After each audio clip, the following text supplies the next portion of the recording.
Mes parents m'ont dit, reviens dans 30 ans, ce n'est plus ta maison, alors j'ai vendu la maison du Colorado à laquelle ils s'accrochaient et j'ai gagné ma liberté avec ma propre vie à $1 million. Je me souviens encore de la morsure exacte de cette nuit du Colorado en 1993. L'air était assez vif pour piquer mes poumons quand je prenais une inspiration, et les montagnes se dressaient comme des témoins froids de ce qui allait se passer. Je me tenais sur le porche de la maison de mes parents avec une valise à mes pieds, ma main serrée sur la poignée comme si cette prise pouvait m'ancrer à la vie que j'avais connue. La lumière du porche brûlait, jaune contre l'obscurité, mais elle ne faisait rien pour réchauffer le moment. À l'intérieur, des rires flottaient à travers les murs, mes frères et sœurs plaisantant autour de la table du dîner, le bruit des couverts et l'odeur de poulet rôti s'échappant par la fenêtre entr'ouverte. Pendant un instant, j'ai hésité, espérant que ce son signifiait que je pouvais encore en faire partie. Puis ma mère a ouvert la porte. Son visage, le visage du Leia, était dur comme de la pierre taillée par des années de désapprobation. Elle ne m'a pas salué. Elle n'a pas souri. Elle a simplement dit, ne nous dérange pas dans notre maison. Reviens dans 30 ans. Je suis resté figé. Au début, j'ai cru avoir mal entendu. 30 ans. Ce n'était pas un avertissement, ni même une dispute. C'était une sentence. Mon père se tenait derrière elle, sans croiser mon regard, fixant simplement le sol. J'ai essayé de sourire, d'en rire comme d'une blague cruelle, mais rien dans ce moment ne permettait l'humour. La honte m'a brûlé, et le silence a avalé chaque mot que je voulais dire. À cet instant, tout ce que je pensais savoir sur la famille s'est effondré. J'avais toujours cru que le foyer était permanent, que même dans les conflits, il restait un endroit où l'on pouvait revenir. Mais cette nuit-là, j'ai appris que la permanence pouvait être révoquée d'une seule phrase. La porte s'est ouverte juste assez pour que j'aperçoive la table du dîner. Mon jeune frère a levé un verre, et Brianny, ma sœur aînée, a ri assez fort pour que je l'entende. Pour eux, la vie continuait pendant que je me tenais dehors avec ma valise, humiliée et grelottante. Maman, attends. J'ai essayé, ma voix se brisant dans l'air froid. Je veux juste. Elle a levé la main, un geste sec et méprisant. Ce n'est plus ta place ici. Puis elle a rapproché la porte, ses yeux se tournant vers mon père comme pour le défier de parler. Il ne l'a pas fait. Le son est venu ensuite. Le cliquetis du loquet. L'écho lourd du rejet qui me frappait plus fort que le panneau de bois lui-même. C'était le genre de son qui ne s'estompe pas avec le temps. Je suis resté là pendant ce qui m'a semblé 1 heure.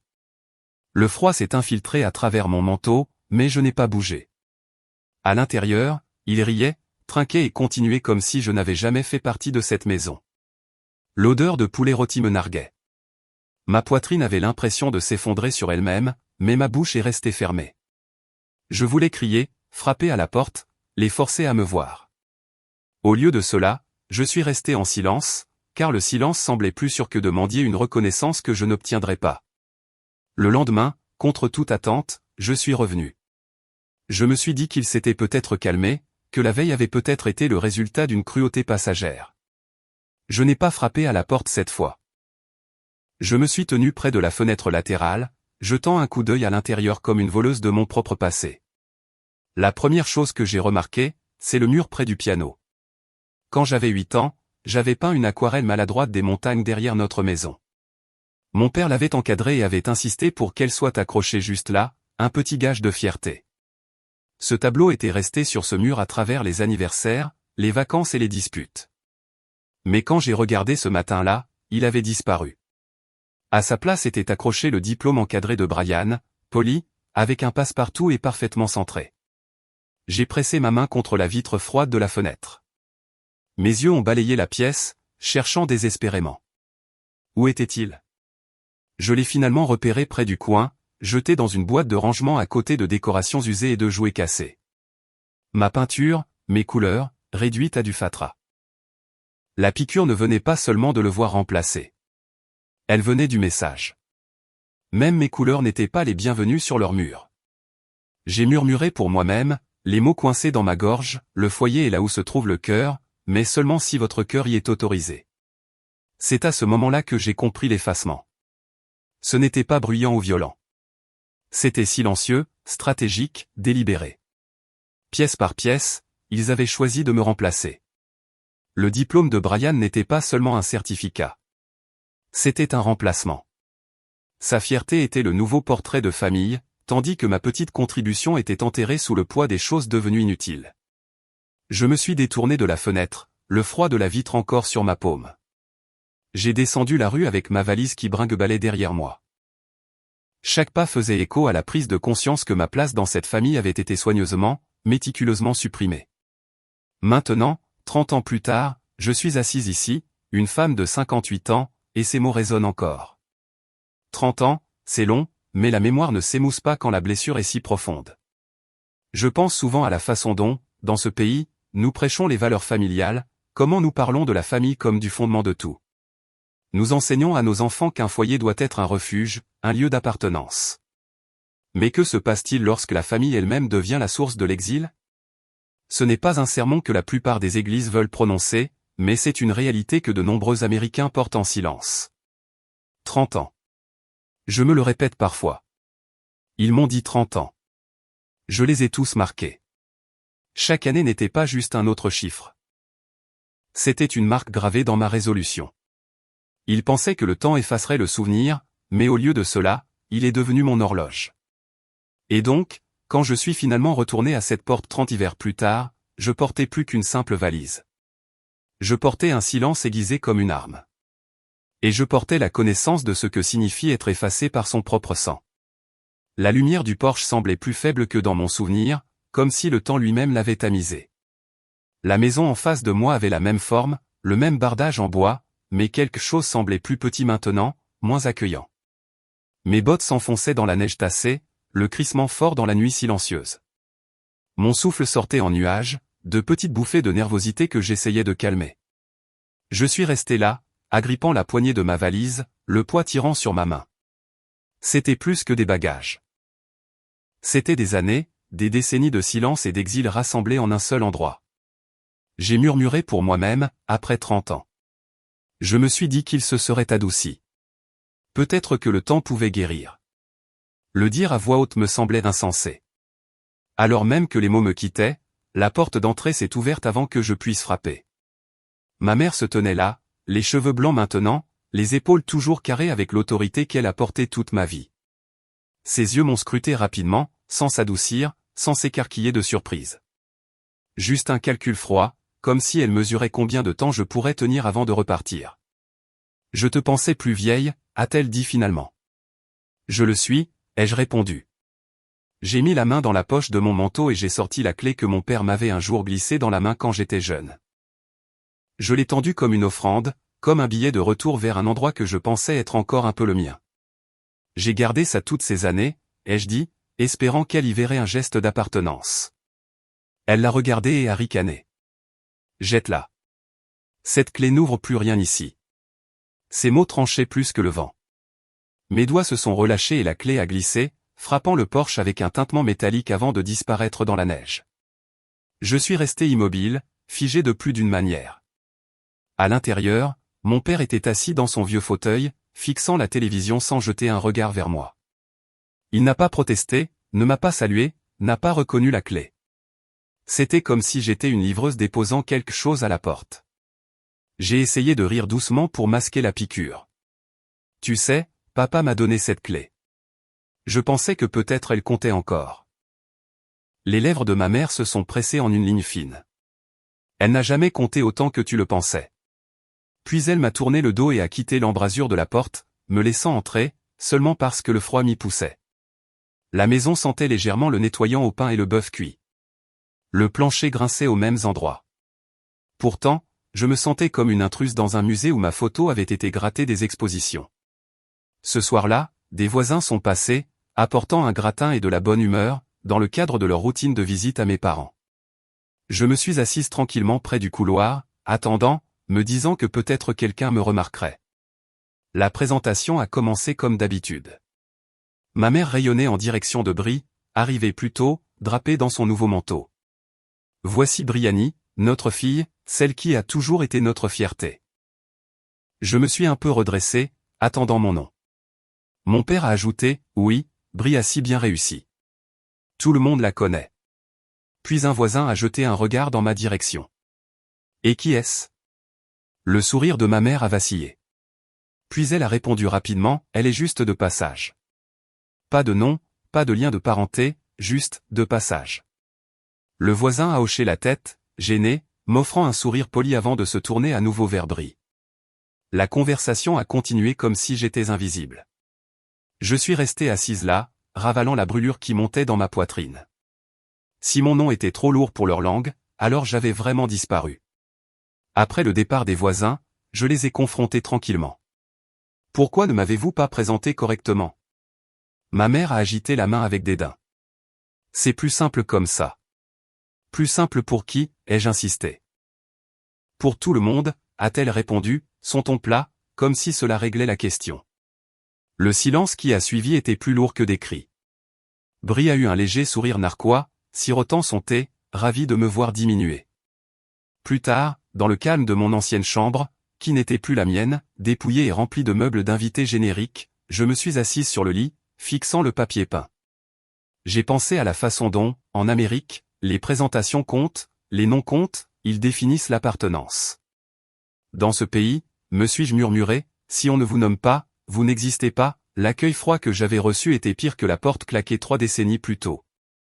À l'époque, au moins, ils avaient prononcé mon nom avant de me bannir. Maintenant, j'étais effacé sans un bruit. J'ai alors réalisé qu'ils ne m'avaient pas seulement enfermé dehors. Ils m'avaient rayé de leur histoire. Le lendemain matin, j'ai déambulé lentement dans le salon, encore à vivre de la façon dont ma mère m'avait présenté comme étant « juste de passage ». J'ai essayé de me calmer en me concentrant sur les détails de la maison pour me rappeler que j'avais autrefois appartenu à cet endroit. Le plancher grinçait aux mêmes endroits. L'odeur de vieux nettoyant au pain persistait, mais les murs racontaient une autre histoire. Je les ai scrutés un par un. Le diplôme encadré de Brian brillait sous un éclairage parfait, centré au-dessus de la cheminée comme s'il s'agissait du joyau de la couronne. Les trophées de football de mon jeune frère remplissaient une vitrine en verre. Des photographies de remise de diplômes, de mariage et de petits-enfants formaient une galerie qui semblait organisée avec soin. J'ai attendu que mes yeux tombent sur une trace de moi. Elle n'y était pas. Pendant un instant, j'ai pensé que ma photo avait peut-être été déplacée sur un autre mur. J'ai cherché attentivement, chaque pas faisant écho. Finalement, près de la porte du sous-sol, j'ai trouvé une boîte en carton empilée avec des décorations de Noël. Je me suis accroupi, j'ai soulevé le couvercle, et là, il y avait ma photo d'enfance, autrefois encadrée en chêne, maintenant dépouillée et jetée au milieu de guirlandes lumineuses emmêlées. J'ai murmuré presque involontairement, pour eux, mon visage appartient à une boîte, pas à leur mur. La prise de conscience m'a frappé plus fort que le Porsche froid 30 ans auparavant. L'effacement n'était pas dramatique. Il était silencieux, méticuleux, comme si mon existence avait été classée sous « divers ». J'ai touché le bord de la photo, de la poussière se déposant sur mes doigts, et je me suis demandé si mes parents avaient même remarqué quand ils avaient décidé de la remplacer. Plus tard dans l'après-midi, je me suis assise sur le canapé, fixant le mur où la photo avait autrefois été accrochée. Les Américains traitent les photos de famille comme des preuves de vie. Des voisins que je connaissais remplissaient des couloirs entiers avec les portraits de leurs enfants. Chaque étape importante figée dans le temps. Mon absence de ce mur n'était pas un oubli. C'était une déclaration. On efface une photo, dis-je à voix haute. On efface une histoire. La vérité s'est logée lourdement dans ma poitrine. Il ne s'agissait pas seulement de perdre un cadre sur le mur. Il s'agissait d'être privé d'un chapitre dans le récit familial. Mon père est passé juste à ce moment-là. Il s'est arrêté, m'a vu tenir la photo, mais n'a pas parlé. Son silence était une permission pour que l'absence demeure. Le dîner de ce soir-là fut encore plus difficile. La table était pleine. Tout le monde était rassemblé, les voix se chevauchant. Ma mère a levé son verre. À Brigny, a-t-elle dit fièrement. Notre fierté, notre success story. Brigny rayonnait.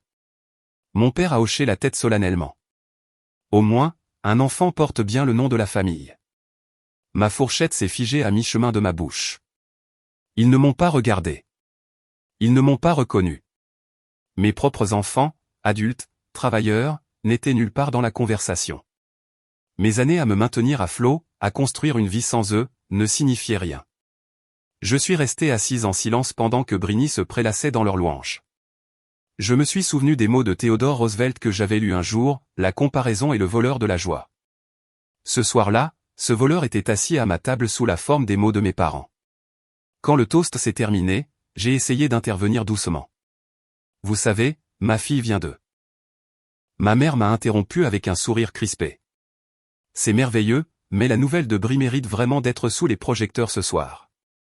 La réussite de ma fille est morte dans ma gorge. J'ai baissé les yeux sur mon assiette, les joues en feu, le pouls battant. Mon silence m'a protégé de faire une scène. Mais à l'intérieur, la colère couvait. Plus tard dans la nuit, alors que les rires résonnaient autour de la table, j'ai réalisé que l'effacement était pire que le rejet pur et simple. Le rejet est bruyant. On entend le « non » et on peut le combattre. L'effacement et le silence, une lente mort de la mémoire. Leur cruauté n'était pas passive. Elle était délibérée, aiguisée au fil des ans. Ils ne m'avaient pas oublié par accident. Ils avaient réécrit l'histoire de la famille sans moi. Je suis resté éveillé dans la chambre d'amis, fixant le plafond, les poings serrés sur mes flancs. La douleur s'est transformée en quelque chose de plus stable. S'ils pensaient que le silence m'enterrerait, ils se trompaient. Cette nuit-là, j'ai murmuré dans l'obscurité alors que les rires résonnaient sans mon nom, j'ai commencé à comploter mon propre écho. Ce soir-là, la maison était parée pour le dîner d'une manière qui me serrait la poitrine. La table de la salle à manger brillait, polie à la perfection, dressée avec des assiettes lourdes et des couverts en argent qui captaient la lumière du lustre au-dessus. Cela aurait dû être un moment de réconfort. Mais au lieu de cela, j'ai senti un léger malaise s'enrouler autour de moi. « Viens t'asseoir » dit ma mère, son ton sec, ses yeux déjà dardés là où elle me voulait. J'ai regardé autour de moi. En bout de table était assis mon père, le dos raide comme s'il gardait encore un trône. À sa droite, la place de Brie était ornée d'une serviette en lin plié et d'un verre en cristal. La place de mon jeune frère était dressée avec la même attention soignée, mais la chaise qui m'était réservée ne faisait pas partie de ce cercle symétrique. Elle était poussée maladroitement contre le mur, coincée entre la porte battante de la cuisine et la poubelle. Je me suis arrêté à cette vue, espérant que quelqu'un réaliserait à quel point c'était ridicule. En Amérique, pensais-je amèrement, où vous vous asseyez à table dit tout de votre place dans la famille. Assieds-toi là, ordonna ma mère en montrant la chaise près de la porte. C'est plus facile pour toi, plus facile pour eux, pensais-je. Plus facile de m'oublier, plus facile de me mettre de côté à chaque cliquetis d'assiette venant de la cuisine. Le siège était humiliant. Chaque fois que la porte de la cuisine s'ouvrait, elle frôlait mon épaule. La poubelle dégageait une faible odeur qui se mariait mal avec le rôti de bœuf que ma mère avait préparé. La conversation coulait facilement entre ceux qui se trouvaient à la table principale, mais j'en étais coupé, positionné comme une servante attendant les restes. J'ai essayé de garder une expression stable, mais je sentais que Briani m'observait avec une satisfaction tranquille. Elle s'est légèrement penchée vers moi et a murmuré, « Tu t'y-habitura ». Je n'ai pas répondu. Le repas a commencé par un toast. Ma mère a levé son verre et la pièce est tombée dans un silence de convenance. À Briani, a-t-elle annoncé fièrement. Notre fierté, notre success story. Mon père a hoché la tête. Bien sûr, nous gardons toujours son certificat de prix d'État encadré dans le bureau. Briani a ri modestement, bien que ses yeux pétillent d'attention. Oh, c'était il y a si longtemps.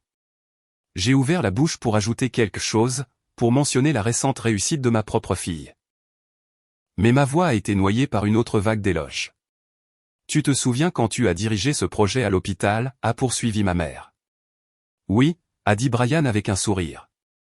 C'était l'un des meilleurs moments de ma carrière. J'ai réessayé. En fait, passe les petits pains, m'a interrompu mon frère, et la conversation a changé sans pause. J'ai fermé la bouche. Les mots que j'avais portés toute la journée avec fierté sont morts dans ma gorge. Je sentais la chaleur monter à mes joues, mon pouls martelant l'injustice de la situation. Même à leur table, mes mots étaient balayés comme des miettes. J'ai baissé les yeux sur mon assiette, me concentrant sur le motif de la porcelaine pour me calmer. À l'intérieur, cependant, le ressentiment couvait, s'accumulant à chaque rire dédaigneux. Le dîner s'est éternisé, un défilé d'histoires où Briani et mon frère brillaient comme les étoiles d'une pièce de théâtre. J'étais l'accessoire oublié, poussé dans les coulisses. Pas une seule fois ils ne m'ont interrogé sur ma vie, mon travail ou ma famille. Chaque tentative de ma part était balayée, redirigée ou ignorée. Au moment où le dessert a été servi, j'avais cessé d'essayer. Je suis restée assise, les mains jointes sur mes genoux, regardant ma famille se célébrer elle-même. Plus tard, seul dans la chambre d'amis, j'ai retourné la scène encore et encore dans mon esprit. Les familles se blessent, pas toujours avec les poings, mais avec des chaises et des silences. Ce soir-là, il m'avait dit sans mots exactement où était ma place, dans les marges, près de la porte, à côté de la poubelle. En Amérique, me suis-je rappelé, la table du dîner est censée être sacrée. Ici, c'était un champ de bataille. Leur cruauté n'était pas maladroite. Elle était délibérée, aiguisée à chaque toast, chaque phrase ignorée, chaque placement de siège. Cette nuit-là, je me suis dit que s'ils me gardaient en marge, je trouverais un moyen de me tenir au centre, selon mes propres termes. C'était en fin d'après-midi lorsque j'ai erré dans le salon, encore secoué par le dîner de la veille. L'air dans la maison était d'un calme troublant, presque trop silencieux. C'est alors que j'ai remarqué une pile de dossiers posés soigneusement sur la table basse. Le genre de dossier qui n'aurait jamais dû être à la vue de tous. Il semblait lourd, relié par des pinces, et le dessus de sceaux officiels dépassé sous les rabats. J'ai entendu des murmures de la cuisine, la voix de ma mère, basse, sèche, délibérée, et le rire de Brian, ce petit rire poli et étudié que j'avais appris à mépriser. « Je ne veux plus qu'elle soit confuse à ce sujet », a dit ma mère. « Ne t'inquiète pas », a répondu doucement Briani. « Elle ne se mettra pas en travers du chemin. Tu t'en es assuré. » Mon estomac s'est noué alors que je m'approchais. J'ai jeté un coup d'œil au dossier, les bords nets, estampillés de marques de notaire. L'encre, les tampons, ils portaient une autorité plus tranchante que n'importe quelle voix élevée. Les mots criés à table s'estompent. L'encre sur le papier grave la vérité dans la permanence. Je suis resté figé, chaque instinct me disant de ne pas les ouvrir, mais l'effroi et la curiosité me maintenaient enchaîné. Ce n'était pas de simple papier. C'étaient des décisions à mon sujet, prises sans moi. Plus tard, alors que les voix de la cuisine devenaient plus fortes, j'ai capté les mots qui ont fait craquer quelque chose en moi. « La maison est à toi », a murmuré ma mère à Briani, son ton chaleureux et fier. Nous nous sommes assurés qu'elle n'a aucun droit. Le rire doux de Brian a suivi, suffisant et certain. J'ai toujours su que tu ferais ce qu'il fallait. J'ai couvert ma bouche, retenant un hoquet. Il n'avait même pas essayé de le cacher. Mon exil avait maintenant une signature. Je me suis retourné vers les dossiers, les fixant comme s'ils étaient des armes étalées pour être vus. Mon nom n'était plus simplement ignoré. Il était délibérément découpé, remplacé par le nom de la fille qu'il voulait. Pendant un instant, je me suis senti faible, comme si on m'avait coupé le souffle. J'ai pensé aux familles de ce pays, à la façon dont les frères et sœurs se battaient discrètement pour des testaments, des successions et des héritages, déchirant des liens qui ne pourraient jamais être recousus. C'était la réalité américaine que personne ne voulait admettre. L'argent et la propriété pouvaient vider la loyauté plus rapidement que la trahison elle-même. Des heures plus tard, quand la maison s'est calmée et que j'étais sûr que personne ne regardait, je suis retourné à la table. Les dossiers étaient toujours là, empilés avec une netteté déconcertante. Ma main a tremblé en ouvrant un. C'était là, encre noire sur papier blanc. Un testament légal. Mes yeux ont parcouru les phrases jusqu'à ce que je trouve mon nom, barré à côté. Le langage était brutal, stérile, impitoyable. Elle n'a aucun droit sur cette propriété. Je l'ai lu encore et encore, comme si la répétition pouvait altérer les mots, mais il restait fixe, plus froid que l'air hivernal à l'extérieur. Mes mains tremblaient si fort que les pages se sont froissées. Le poids du document semblait plus lourd que n'importe quelle pierre que j'avais jamais portée. Non seulement ils m'ont exclu, ai-je murmuré, la voix brisée, ils m'ont rayé de leur histoire. Je me suis affalé sur le canapé, le papier tremblant entre mes doigts. C'était une chose de se sentir indésirable, d'entendre des mots de rejet encore et encore. Mais ça, c'était un exil légal, signé, tamponné, permanent. Il y a un dicton que j'ai entendu un jour, les coupures de papier sont invisibles jusqu'à ce qu'elles saignent. Ce jour-là, je l'ai pleinement compris. La blessure était invisible pour le monde, mais assez profonde pour me tenir éveillé la nuit. J'ai repensé à mes voisins, ceux qui encadraient la vie de leurs enfants en photo sur le mur. Ma famille m'avait encadré dans une encre qui m'effaçait, des documents qui m'enterraient vivante. Et pourtant, alors que le soleil se couchait dehors et que les papiers devenaient flous dans la pénombre, quelque chose en moi a changé. L'humiliation ne m'a pas écrasé. Elle m'a endurci. Je me suis adossé, aplatissant le testament contre la table, fixant les lettres en gras. S'il voulait jouer à ce jeu avec des papiers et des signatures, alors je trouverais mon propre stylo, ma propre encre. Cette nuit-là, j'ai murmuré dans le silence, j'ai cessé d'être leur fille sur le papier. Mais en silence, j'ai commencé à devenir autre chose, ma propre autorité. L'escalier grinçait sous mes pas alors que je montais, guidé plus par la mémoire que par la vue. Je connaissais chaque affaissement de ces planches, chaque grincement qui réveillait autrefois mon père tard dans la nuit. J'avais imaginé cette montée pendant des décennies, pensant qu'elle pourrait apporter du réconfort, peut-être une bouffée de nostalgie. Mais quand j'ai atteint le couloir et tourné la poignée de mon ancienne chambre, ce qui m'a accueilli a dépouillé toute trace d'appartenance. La porte s'est ouverte sur un espace qui n'était pas le mien. Là où mes affiches étaient autrefois accrochées, il y avait maintenant des boîtes dépareillées empilées à la va-vite. Un tapis de course était pressé contre le mur, des cordons pendant lâchement. Des jouets d'enfants, les jouets des enfants de Brian, débordaient de bacs, encombrant les coins. Mon lit avait disparu, remplacé par un canapé-lit. La chambre que je revendiquais autrefois, où j'avais pleuré des chagrins d'adolescente et rêvé d'avenir plus grand que cette maison, avait été réaménagée sans hésitation. Je suis resté figé, fixant la lumière clignotante du tapis de course. Brie est arrivé derrière moi, sa voix chantante d'une fausse gaieté. « Oh, j'utilise cet espace maintenant. Tu n'en avais pas besoin, n'est-ce pas ?» Je me suis retourné lentement, mes mains toujours sur la poignée de la porte. « Pas besoin. » Ma voix était basse, mais l'incrédulité était vive. Brie haussa les épaules. « Tu es parti. » La vie a continué. La pièce devait être utile à quelqu'un. Elle l'a dit avec l'aisance de quelqu'un qui discute de désordre, pas de la réécriture de l'histoire d'une autre personne. Ma poitrine s'est serrée. Le dernier lien physique avec mon enfance avait été écrasé par des bacs en plastique et des tapis d'exercice tachés de sueur. La chambre autrefois mienne était maintenant l'histoire de quelqu'un d'autre. Alors que je sortais dans le couloir en essayant de me ressaisir, je les ai entendus avant qu'elle ne me remarque. La voix de ma mère a percé, sèche et inflexible. L'élever a été un gâchis, a-t-elle dit à Briani. Elle n'a rien donné en retour. Les mots m'ont glacé. Ryan a répondu doucement, tu n'as pas besoin d'être si dur. C'est la vérité, a marmonné ma mère. Toutes ces années. Et pourquoi? Rien. Je me tenais juste hors de leur vue, mes mains tremblant si fort que j'ai dû les presser contre le mur pour me stabiliser. On m'avait traité de bien des choses dans ma vie, mais, gâchis, m'a frappé comme aucune insulte ne l'avait jamais fait. Le gâchis, c'est pour les ordures, pas pour une fille. J'aurais pu entrer en trompe dans la pièce, crier, exiger qu'elles retirent leurs paroles. Au lieu de cela, je suis resté immobile. Elle ne verrait pas de larmes. Elle ne me verrait pas m'effondrer. À l'intérieur, la voix de Brie s'est adoucie. Elle est là maintenant. C'est peut-être une chance. La réponse de ma mère a été rapide. Elle ne mérite pas une autre chance. Pas après tout. La chaleur est montée à ma gorge, mes ongles s'enfonçant dans mes paumes. Pourtant, j'ai tout ravalé, l'enfermant à l'intérieur. Si le silence était ce qu'elle voulait de moi, je leur donnerais le silence, mais pas la reddition.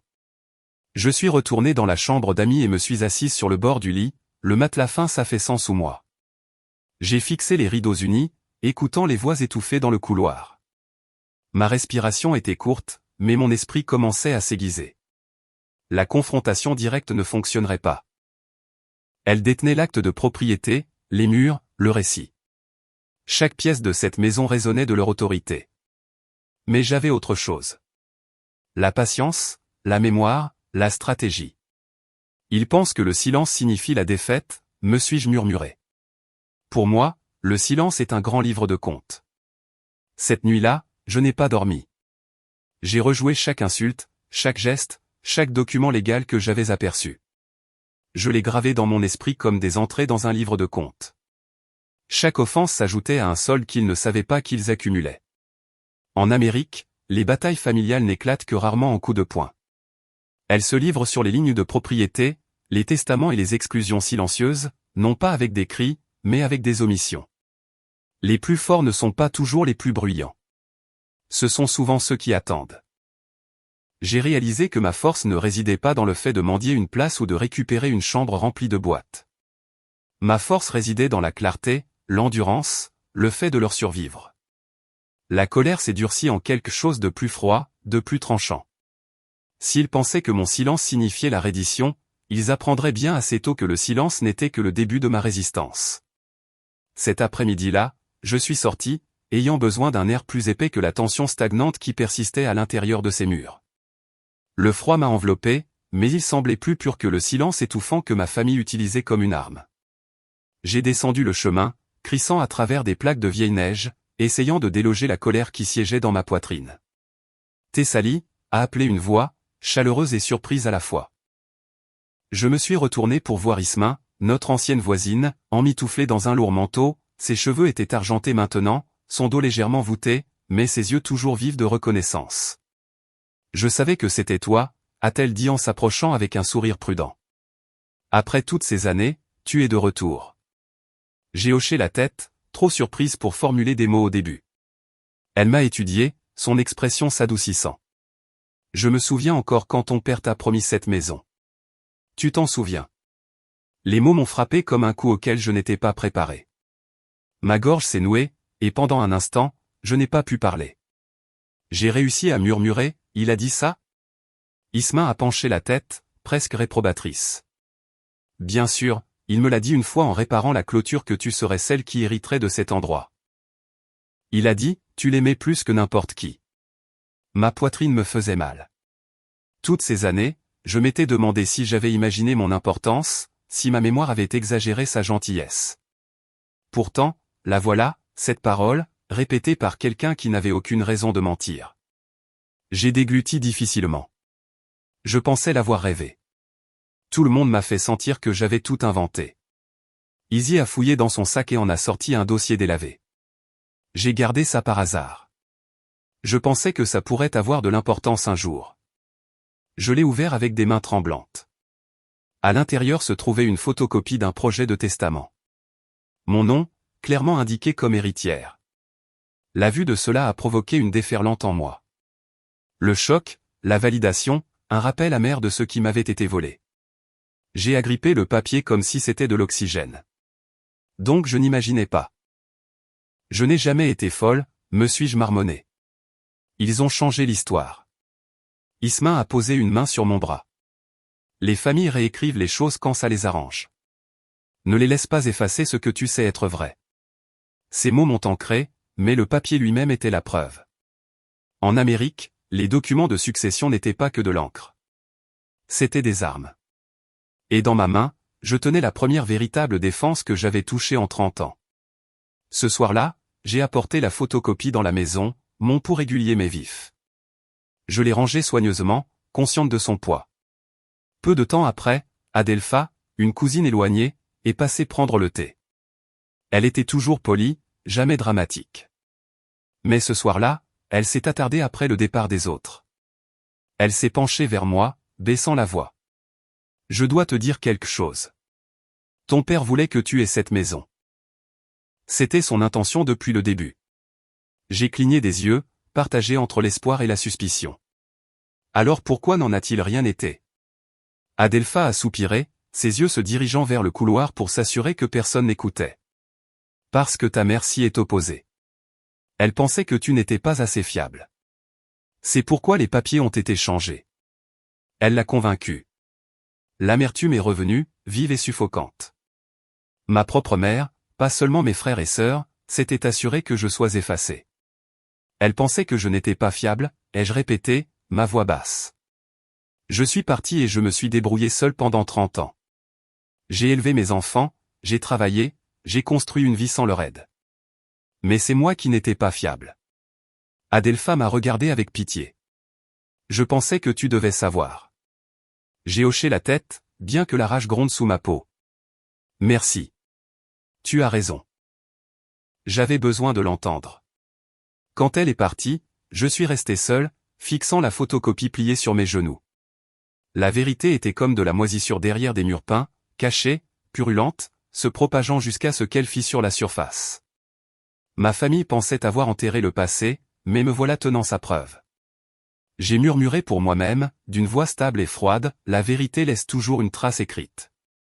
Cette nuit-là, mon choc s'est transformé en quelque chose de plus dur. Je ne portais plus seulement un souvenir. Je portais des preuves. Il pensait que le passé était enterré. Je tenais sa preuve entre mes mains. Le dimanche matin est arrivé, froid et lumineux, l'air vif de cette acuité hivernale qui vous fait resserrer votre écharpe. Ma famille est entrée ensemble dans l'église locale, chaque pas répété comme si nous étions toujours le foyer parfait que nous voulions que les gens croient. Ma mère menait la marche, Brian à ses côtés, son bras enlacé à celui de sa mère comme un trophée exposé. Je les suivais, invisible dans la file, portant le poids d'être de retour dans un lieu où même la maison de Dieu ne me semblait pas un sanctuaire. La salle de réception bourdonnait de voix et de rires. Les tables croulaient sous les plats partagés.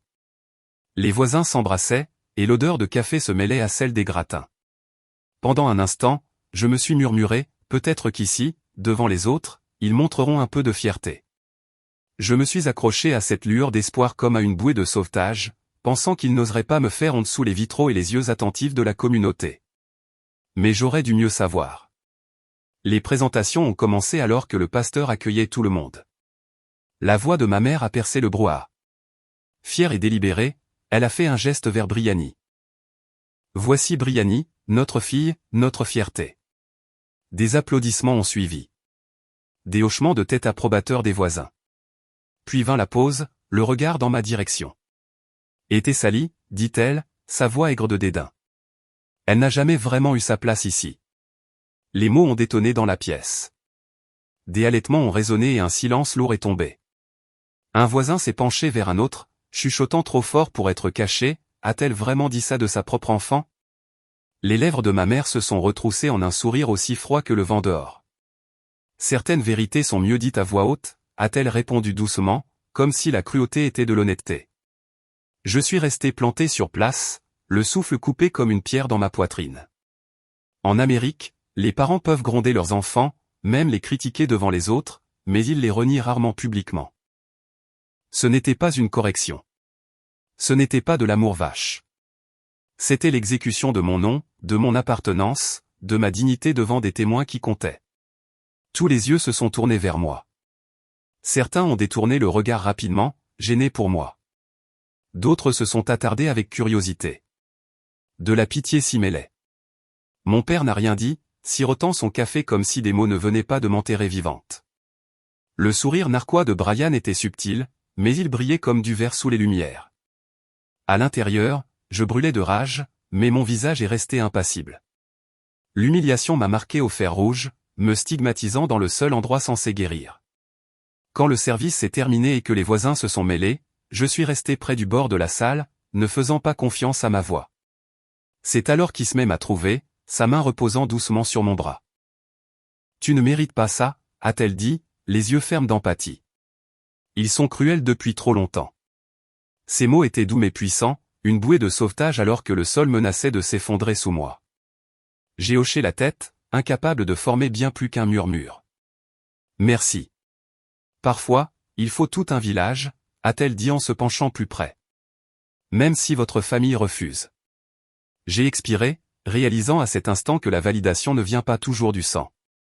Parfois, elle vient des témoins, de ceux qui refusent de détourner le regard lorsque la cruauté est affichée au grand jour. En rentrant plus tard, j'ai rejoué chaque seconde. L'humiliation avait été vive, insupportable, mais elle avait aussi été publique. Les voisins ont vu, la ville a vu, et dans cette exposition, ma mère n'avait pas seulement essayé de m'effacer. Elle avait exposé sa propre malveillance. Les familles croient souvent que le silence les protège, mais l'humiliation en public est une arme qui peut aussi blesser celui qui la manie. Ma mère avait choisi la mauvaise scène.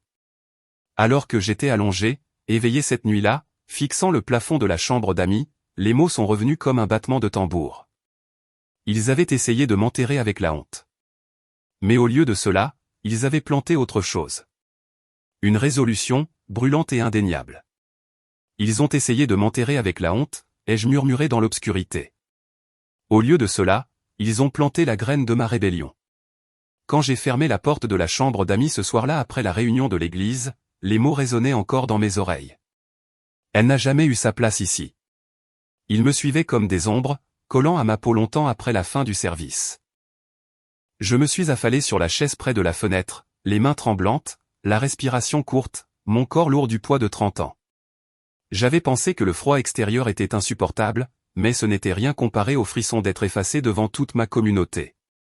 J'ai pressé mes paumes contre mes genoux, essayant de me stabiliser.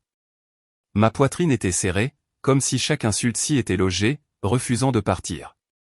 Les murs de cette maison semblaient se pencher sur moi, m'étouffant de silence. On dit toujours dans ce pays que les mots ne blessent pas, que les actes comptent plus. Mais là, debout, les mots de ma famille avaient creusé plus profondément que n'importe quel couteau. Les mots ne meurtrissent pas la peau, ils meurtrissent la mémoire. Je suis resté assise un long moment dans la pénombre, l'air plus froid que la neige dehors, rejouant la voix de ma mère encore et encore jusqu'à ce qu'elle se brouille en un rugissement sourd. Pour une fois, j'ai senti le combat en moi vaciller, presque s'éteindre. Cette nuit-là, pour la première fois depuis mon retour, j'ai craqué. Les larmes sont venues silencieusement, du genre qui roule sans bruit, caché même de moi-même. Je me suis recroquevillé, pressant mon front contre mon bras replié pour que personne dans la maison n'entende. Ils m'ont dépouillé devant tout le monde, ai-je murmuré. Comment puis-je même respirer ici?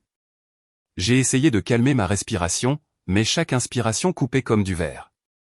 L'humiliation publique avait une façon de creuser plus profondément que les insultes privées.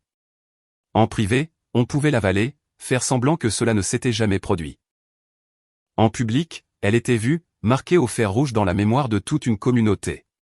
Pendant un bref instant, j'ai pensé à partir, à faire ma valise, à franchir la porte et à ne jamais regarder en arrière. Mais je me suis figé. Cela ne signifierait-il pas simplement fuir à nouveau, de la même manière que je l'avais fait 30 ans auparavant quand ils m'avaient poussé dehors pour la première fois? Partir maintenant leur donnerait l'histoire qu'ils voulaient. Que j'étais faible, peu fiable, inapte à porter l'héritage familial. Je ne pouvais pas les laisser écrire cette fin pour moi. Le lendemain, agité et encore à vif, j'ai erré jusqu'au sous-sol, cherchant la solitude. Il était humide, l'air lourd de l'odeur de poussière et de choses oubliées.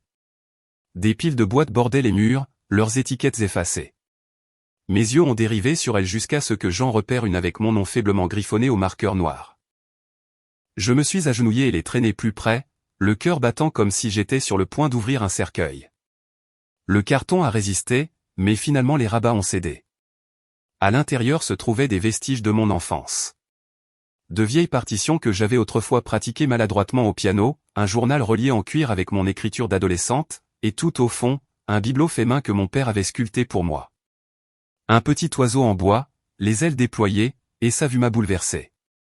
Je l'ai pris doucement, mes doigts traçant les bords rugueux, et les larmes ont brouillé ma vision à nouveau. Tu te souvenais de moi, papa, ai-je murmuré. Au moins une fois, tu l'as fait. Le poids du petit oiseau dans ma main était plus puissant que n'importe quelle insulte. La preuve que j'avais compté, ne serait-ce qu'une fois, ne serait-ce que pour lui. Les Américains gardent les héritages comme des encres de la mémoire. Une courte pointe, une fiche de recette, un album photo, des objets qui disent « tu étais là, tu comptais ». Pour moi, cette boîte était cette encre, un rappel que je n'étais pas entièrement effacé, qu'un fragment de moi existait encore entre ces murs, peu importe à quel point ils essayaient de le nier. Je me suis assise sur le sol froid du sous-sol, l'oiseau en bois blotti contre ma poitrine, et je me suis laissé respirer. Le soir venu, quelque chose en moi a changé. J'ai essuyé mes larmes du dos de ma main et me suis redressé. L'humiliation avait profondément entaillé, mais elle ne m'avait pas tué. En tenant cette encre, j'ai réalisé que mon histoire n'appartenait qu'à moi. Ils ne pouvaient pas me la voler avec des mots ou des papiers. S'ils me voient comme rien, ai-je murmuré, stable cette fois, je leur montrerai ce que rien peut devenir. Le chagrin qui m'avait presque brisé s'est durci en résolution. Mes larmes ont séché en une force tranquille. Mon dos s'est redressé comme si j'avais porté un poids qui s'était finalement transformé en armure. Cette nuit-là, en tenant mon encre dans mes mains, j'ai cessé de me briser. J'ai commencé à construire ma vengeance. Je suis resté éveillé tard cette nuit-là, bien après que le reste de la maison se soit endormi. Le silence était pesant, mais je l'ai accueilli. Sur le petit bureau de la chambre d'amis, j'ai étalé tous les documents que j'avais discrètement rassemblés, des photocopies, des brouillons, des choses laissées sans surveillance que j'avais mémorisées ligne par ligne. La lumière de la lampe faisait briller l'encre noire en contraste frappant avec le papier pâle. Ce n'était plus de simples documents. C'étaient des armes. Je me suis souvenu d'une conversation, des années auparavant, avec un ami avocat de l'église. Il m'avait dit, à moitié en plaisantant mais sérieusement en dessous, le papier coupe dans les deux sens si tu sais où le tenir. À l'époque, je pensais qu'il ne s'agissait que d'une phrase intelligente. Mais maintenant, en regardant les pages, j'en comprenais la vérité. S'ils veulent m'effacer avec de l'encre, me suis-je murmuré, alors j'écrirai ma propre fin. Les mots m'ont stabilisé. Chaque ligne qui m'avait autrefois condamné ressemblait maintenant à une porte d'entrée. Les signatures qui m'avaient exclu sont devenues la preuve de leur arrogance. Les tampons destinés à finaliser mon absence avaient laissé des traces que je pouvais suivre. Les documents qui devaient m'enterrer allaient maintenant porter mon retour. Le lendemain matin, j'ai pris le bus pour le centre-ville, jusqu'au bureau des archives du comté. J'ai gardé mon manteau bien serré, le dossier agrippé contre ma poitrine. À l'intérieur, l'air sentait légèrement l'encre et la poussière, le bruit du papier brassé comme des murmures constants. Au comptoir, un employé d'une cinquantaine d'années a levé les yeux par-dessus ses lunettes. « Je peux vous aider ?» J'ai posé doucement le dossier sur le comptoir. Je dois examiner le transfert de propriété de la maison de ma famille.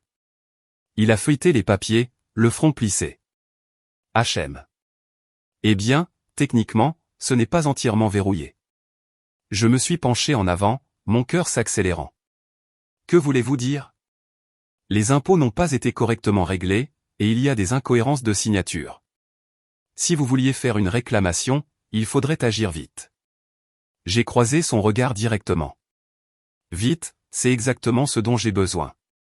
Il m'a étudié un instant, puis a hoché la tête, repoussant les papiers. J'ai vu des familles déchirées pour moins que ça. Sachez juste qu'une fois que vous ferez ça, il n'y aura pas de retour en arrière. Il n'y avait pas de retour en arrière il y a 30 ans, ai-je répondu. Le temps que je quitte le bureau, mes pas étaient plus légers qu'ils ne l'avaient été depuis des années. Pour la première fois, j'ai senti le pouvoir revenir. Non plus la fille invisible, mais une femme tenant l'histoire entre ses propres mains. Ce week-end-là, ma mère a convoqué une réunion de famille. Nous nous sommes rassemblés dans le salon où je m'étais assis enfant, écoutant des leçons de morale. L'air était lourd d'attente. Mes frères et sœurs ont rempli les canapés et mon père s'est assis silencieusement dans son fauteuil, les yeux détournés. Ma mère s'est levée, sa voix toujours aussi sèche. Nous devons discuter des rénovations, a-t-elle annoncé. Briani veut redessiner la cuisine. C'est sa maison maintenant, après tout.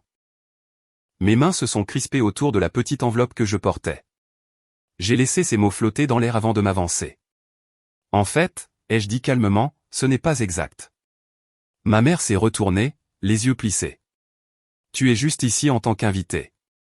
N'interfère pas, j'ai stabilisé ma respiration, ma voix ferme.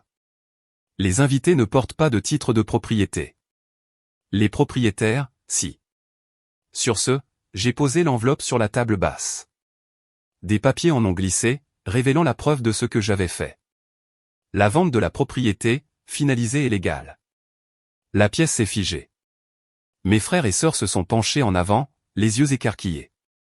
Les lèvres de mon père se sont entr'ouvertes, mais aucun mot n'est sorti. Le visage de ma mère s'est vidé de sa couleur. Tu ne peux pas, a commencé Brian. Mais je l'ai interrompu, mon ton précis. C'est fait. Vous m'avez dit il y a 30 ans de revenir. Je l'ai fait. Et maintenant, cette maison est vendue. Les mots ont atterri lourdement. Des halètements ont rempli la pièce, suivis par le chaos. Bri a bondi sur ses pieds, criant « Tu ne peux pas faire ça !» C'était censé être à moi. La voix de ma mère s'est brisée pour la première fois que je me souvienne. Tu n'oserais pas, j'ai mis la main dans ma poche et j'ai sorti les vieilles clés que mon père m'avait autrefois données. Lentement, délibérément, je les ai posées sur la table. Le son du métal contre le bois a résonné plus fort que n'importe quel cri. Vous m'avez dit de revenir dans 30 ans, ai-je dit, ma voix stable, coupant à travers la panique. Eh bien, je l'ai fait. Et maintenant, ce chapitre se termine selon mes termes. Mes frères et sœurs se sont disputés, leur voix s'élevant de désespoir. Ma mère s'est affalée sur la chaise, pâle et silencieuse. Je les ai tous regardés. Non plus la fille effacée, non plus l'invité. À cet instant, je pensais, je n'étais plus la fille effacée. J'étais l'auteur du mot de la fin. Le salon était figé dans le silence après que les clés eurent cliqueté sur la table. Ce son, métal contre bois, était plus fort que n'importe laquelle de nos paroles, plus fort que les décennies de leur mépris. Ma main flottait encore en l'air, stable, comme pour les défier de nier ce qui venait de se passer. Personne ne bougeait. Personne ne semblait même respirer. Brian a craqué la première. Elle s'est levée d'un bond, la voix brisée. Tu ne peux pas faire ça. Ce n'est pas réel. Tu bluffes. J'ai croisé son regard, calme. C'est réel et c'est fait. Les lèvres de ma mère tremblaient, sa voix réduite à un murmure que je n'avais jamais entendu d'elle auparavant.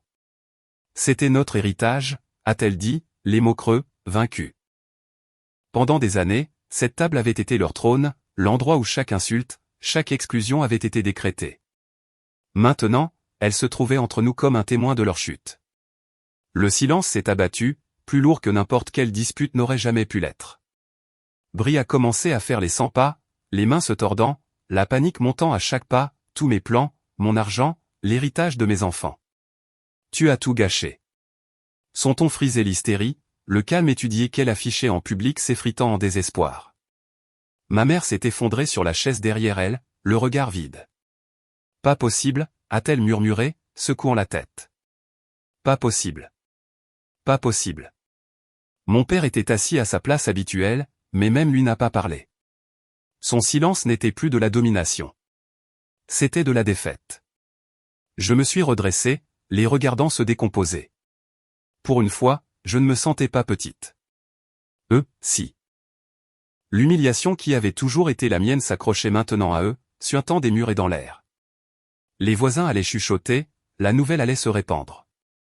En Amérique, la réputation peut avoir plus de valeur que la propriété, et ils avaient perdu les deux en une seule nuit. La pièce était lourde de l'effondrement de personnes qui avaient bâti leur identité sur le contrôle. J'ai laissé le silence s'étirer plus longtemps, puis je l'ai finalement rompu avec des mots qui semblaient d'acier sur ma langue. Vous m'avez dit de revenir dans 30 ans, ai-je dit, mesuré et ferme. Je l'ai fait. Vous m'avez effacé de votre histoire, mais j'ai écrit ma propre fin. Pas de cris, pas de venin, juste la vérité. Et elle a frappé plus fort que n'importe quelle voix élevée. Mes frères et sœurs me fixaient, la bouche ouverte et se refermant sans un son. Le visage de ma mère est devenu pâle, sa force disparue. Mon père m'a enfin regardé, mais pas comme une fille. Il m'a regardé comme quelqu'un qu'il ne pouvait plus commander. Le pouvoir n'était plus dans leurs mots. Il était dans ma présence. J'ai pris ma valise dans le coin. Sans hâte, sans agitation. Je me suis déplacé avec le pas délibéré de quelqu'un qui avait déjà gagné. À la porte, je me suis arrêté et j'ai regardé en arrière une seule fois. La maison semblait plus petite maintenant, non plus le géant menaçant qui m'avait hanté. La maison n'a jamais été la mienne, ai-je dit doucement, à moitié pour eux et à moitié pour moi-même. Mais le choix, si. Puis j'ai ouvert la porte et je suis sorti dans la nuit. L'air était froid, mais il portait la liberté au lieu de l'exil. Chaque pas m'allégeait. Le chagrin persistait, oui, mais il était maintenant tempéré par quelque chose de plus grand. La libération. Je n'avais plus besoin de leur validation. Leur silence ne pouvait plus me lier. En descendant le chemin, valise à la main, j'ai senti le poids de 30 ans finalement se lever. Je ne partais pas les mains vides. Je partais entière. J'ai murmuré dans l'obscurité, je suis entré dans la nuit sans plus rien à perdre et tout à trouver. La nuit après avoir posé les clés sur la table, je suis sorti de la maison pour la dernière fois. La porte a claqué derrière moi, mais cette fois le son ne m'a pas piqué. Il m'a libéré. Je me suis arrêté sur le trottoir, entendant le chaos étouffé à l'intérieur. Briani criant, mes frères et sœurs se disputant, et ma mère assise dans un silence stupéfait. Les voisins se sont rassemblés sur leur porche, chuchotant alors que je tirais ma valise derrière moi. Ils avaient été témoins de l'effondrement, non pas du mien, mais du leur. Ils voulaient m'effacer, pensais-je en arrivant au bout de l'allée. Au lieu de cela, ils se sont effacés eux-mêmes. L'air était froid mais clair, et pour la première fois depuis des années, j'ai respiré sans la lourdeur de leur jugement pesant sur moi. Cette maison, autrefois une forteresse de mon exclusion, ne me semblait plus être qu'une carcasse d'orgueil. La laisser derrière moi n'était pas une perte. C'était couper la dernière chaîne. Je me suis enregistré dans un petit motel en périphérie de la ville cette nuit-là. Le couvre-lit était fin. Le chauffage cliquetait, mais cela me semblait un sanctuaire parce que c'était le mien. Seul, je me suis assise près de la fenêtre et j'ai fixé le ciel sombre, mon cœur plus calme qu'il ne l'avait été depuis des années. On a frappé à la porte, ce qui m'a surprise. Quand j'ai ouvert, ma mère était là, les épaules affaissées, sa voix plus faible que je ne l'avais jamais entendue. « Tu penses avoir gagné » a-t-elle dit, son ton brisé. « Mais tu as détruit ta famille. » Je l'ai regardé, impassible. « Non » ai-je répondu tranquillement. « Vous l'avez détruite quand vous avez choisi l'orgueil plutôt que l'amour. » Ses lèvres ont tremblé. Je protégeais ce qui était à nous. Ce qui était à nous, ai-je répété. La famille n'est pas une propriété. Ce ne sont pas des papiers. C'est ce que vous n'avez pas réussi à protéger au moment où vous avez décidé qu'un enfant comptait plus qu'un autre. Elle a dégluti difficilement, ses yeux brillants, mais aucun mot n'est sorti. Pour une fois, je n'avais pas besoin de ses excuses. La vérité elle-même suffisait. Parfois, ai-je ajouté, la seule façon de se sauver est de quitter la table où l'amour n'est plus servi. J'ai fermé doucement la porte, non pas avec colère, mais avec finalité. Elle n'a plus frappé. À l'aube, j'ai conduit jusqu'au belvédère du Jardin des Dieux. Le ciel s'étendait largement, et les montagnes rocheuses flamboyaient de rouge alors que le soleil se levait. La neige sur les sommets scintillait comme du verre. Je portais le petit oiseau en bois que mon père m'avait sculpté des décennies auparavant. L'encre que j'avais trouvée enterrée dans le sous-sol. En le tenant, j'ai murmuré, c'est l'aube qu'ils n'ont jamais pensé que je vivrais pour voir. La lumière s'est répandue lentement à l'horizon, baignant les falaises et moi-même de chaleur. Je n'étais plus la fille effacée. Je n'étais pas une invitée. Je n'étais pas une ombre traînant derrière les autres. J'étais une femme libre, debout dans la lueur d'une nouvelle vie. J'ai pensé à tout ce que j'avais enduré. Les portes claquées, les effacements, les testaments chuchotés, les humiliations publiques. Tout cela m'avait façonné, mais ne me définissait plus. J'ai retourné l'oiseau en bois dans ma paume et j'ai souri. Mon père, aussi imparfait soit-il, avait un jour cru que je comptais assez pour sculpter quelque chose juste pour moi. C'était mon héritage. Pas la maison, pas les papiers, mais la preuve que j'avais existé, que j'étais digne de mémoire. J'ai parlé directement au silence, comme à chaque personne qui avait un jour été mise de côté dans sa propre famille. Le rejet fait mal, mais votre valeur n'est pas à eux de la définir. Vous la portez vous-même, même quand ils font semblant de ne pas la voir. Les mots de George Eliot me sont venus à l'esprit, il n'est jamais trop tard pour être ce que vous auriez pu être. La vérité de cette phrase s'est installée en moi comme la chaleur du soleil levant. Je recommencerai, plus forte, plus libre. Sans excuse. J'ai jeté un dernier regard à l'horizon, puis j'ai murmuré, ils ont perdu une maison. J'ai gagné ma vie.